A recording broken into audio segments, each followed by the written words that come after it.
അമ്മയൊക്കെ ഇപ്പോൾ താമസിക്കുന്ന വീട്ടിൽ അത്യാവശ്യം കുറച്ച് കായ്കനികളൊക്കെ ഉണ്ട്. ഈ ഒരു ബോഞ്ചിക്ക, പിന്നെ കമ്പിളി നാരങ്ങ, പിന്നെ നമ്മുടെ നാട്ടിൽ ശീമനെല്ലിക്ക എന്ന് പറയുന്ന ഈ ഒരു കുഞ്ഞൻ നെല്ലിക്ക, ഇതൊന്നും ഒരിടത്തും കാണാൻ കൂടിയില്ല കേട്ടോ. പിന്നെ പുളിഞ്ചിക്ക, പിന്നെ ദേ ഈ കാണുന്ന ഐറ്റം ലവലോലിക്ക, ഇതാണെങ്കിൽ ഭ്രാന്ത് പിടിച്ച പോലെ കായ്ക്കുക എന്നൊക്കെ പറയില്ല, അതുപോലെ കായ്ച്ച് കിടക്കുകയാണ്. കണ്ട് കണ്ട് മടുത്തു. അതുപോലെ തന്നെ അപ്പുറത്തെ വീട്ടിലും അവരുടെ പറമ്പിലൊരു വലിയ ലെവലോലിക്ക മരമുണ്ട്. അവരുടെ ലെവലോലിക്കയൊക്കെ നമ്മുടെ കിണറ്റിൻ്റെ ഭാഗത്തൊക്കെയാണ് കേട്ടോ വീണ് കിടക്കാറ്. ഞാൻ ഇവിടെ വരുമ്പോഴാണ് കൂടുതലും വീട്ടിലോട്ട് പറിച്ചുകൊണ്ട് പോകാറ്. അപ്പോൾ അത്യാവശ്യം നല്ല പഴുത്തത് നോക്കി ഞാൻ കുറച്ച് പറിച്ചെടുത്തിട്ടുണ്ട്. ഇത് വെച്ചിട്ടൊരു കലാപരിപാടിയുണ്ട്. അപ്പോൾ കുറച്ച് ചെറിയുള്ളിയും കാന്താരി മുളകൊക്കെ അരിഞ്ഞ് പരലുപ്പും കൂടി എടുത്ത് വെച്ചിട്ടുണ്ട്.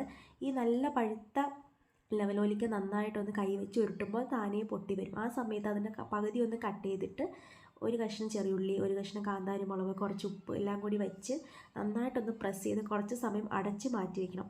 ഞാൻ വെക്കേഷനൊക്കെ പണ്ട് വല്യമ്മയുടെ വീട്ടിൽ പോകുമ്പോൾ അവരുടെ വീട്ടിലെ ലെവലോലിക്ക മരത്തിൽ നിന്ന് ഇതുപോലെ പറിച്ചെടുത്തിട്ട് ഞാനും രണ്ട് ചേട്ടന്മാരും കൂടി ഇരുന്നിട്ട് ചെയ്തിട്ടുള്ളൊരു പ്രത്യേക തരം രുചിയാണ്. അതെനിക്കിങ്ങനെ ആലോചിച്ചപ്പോഴാണ് പെട്ടെന്ന് ഇവിടുന്ന് കുറച്ച് പറിച്ചിട്ട് ചെയ്യാമെന്ന് വിചാരിച്ചത്.